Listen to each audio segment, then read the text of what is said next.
लेकिन इस बीच ईरान पर अमेरिकी हमले और फिर ईरान के पलटवार ने दुनिया के देशों को दो धड़ों में बांट दिया। इससे वर्ल्ड वॉर की आशंकाओं को बल मिल रहा है। इसकी एक बड़ी वजह पहले से कई मोर्चों पर लड़ी जा रही जंग है, रशिया यूक्रेन से लेकर पाकिस्तान अफगानिस्तान तक। ऐसे में सवाल यह है कि क्या तीसरे विश्व युद्ध को रोकना अब नामुमकिन है, और इसकी वजह ईरान और अमेरिका बनने वाले हैं। देखिए।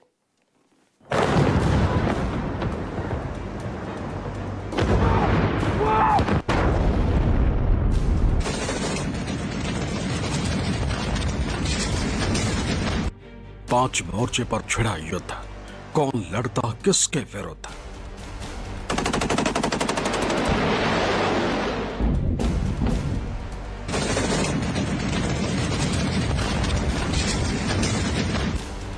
वर्ल्ड वॉर का बन गया सीन, ईरान के साथ आएगा चीन।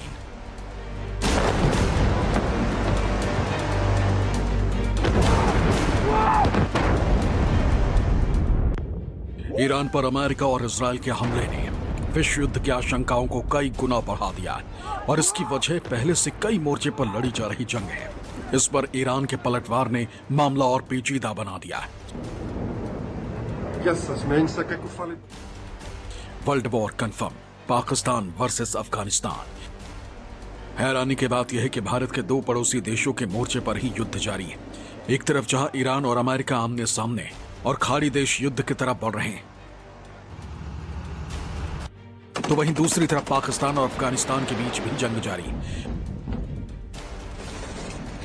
अफगानिस्तान में तालिबान की वापसी के समय पाकिस्तान खुलकर तालिबान के साथ खड़ा था, यहां तक कि अफगान तालिबान को हर मुमकिन मदद दी थी। लेकिन अब दोनों के रिश्तों में इतनी खटास आ चुकी है कि मामला युद्ध तक पहुंच गया है।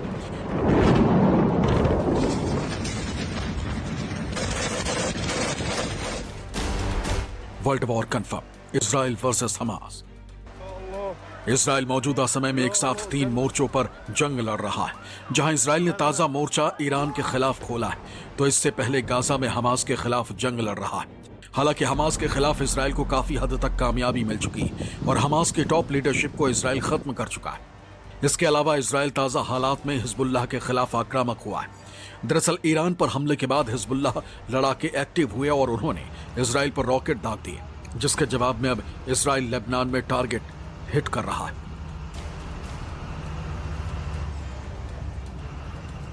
सबसे बड़ी बात है कि खामनेई के मौत के बाद जो ईरान है, जो IRGC है, पूरी तरह से जो है आक्रामक तरीके से इन सभी देशों को जवाब दे रही है, क्योंकि वो पहले ही कह चुके थे कि अगर ईरान पर हमला होता है तो उसका जवाब उन मिलिट्री बेस पर दिया जाएगा जो मिडिल ईस्ट में अमेरिका के बने हुए हैं।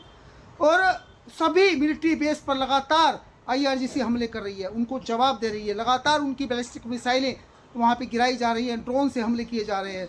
शहीद ड्रोन का भी बहुत अधिक इस्तेमाल किया जा रहा है। ईरान बेशक मिडिल ईस्ट में मिलिट्री बेस जो अमेरिकन है उन पर हमला कर सकता है, लेकिन सच्चाई यह है कि ब्रिटेन, जर्मनी और फ्रांस अगर अमेरिका के साथ खड़े हो रहे हैं, तो ऐसे में कहीं ना कहीं बैकफुट पर जो है ईरान को आना होगा, क्योंकि उसके साथ अभी तक किसी बड़े देश की घोषणा नहीं हुई है। वर्ल्ड वॉर कंफर्म, रूस वर्सेस यूक्रेन। तीसरे विश्व युद्ध को लेकर रूस की भूमिका बेहद अहम मानी जा रही है।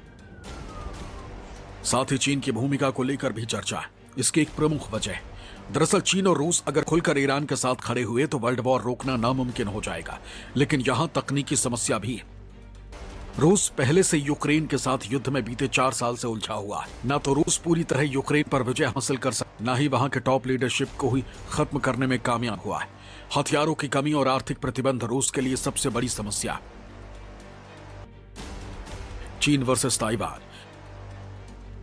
चीन और ताइवान के बीच जंग तो नहीं छिड़ी है, लेकिन तनाव बराबर बना हुआ है, क्योंकि ताइवान के समर्थन में अमेरिका खड़ा हुआ है।